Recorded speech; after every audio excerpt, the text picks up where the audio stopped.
आपने अक्सर देखा होगा कि आपके रेफ्रिजरेटर की वॉल्स के ऊपर आइस कमुलेट हो जाती है।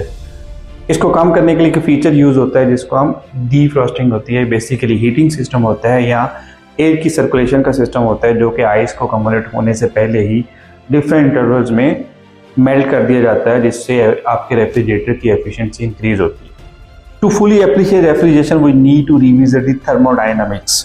The refrigerator works by exploiting the relationship between pressure, temperature, and phase change. When a liquid evaporates, it absorbs heat. This is known as latent heat evaporation.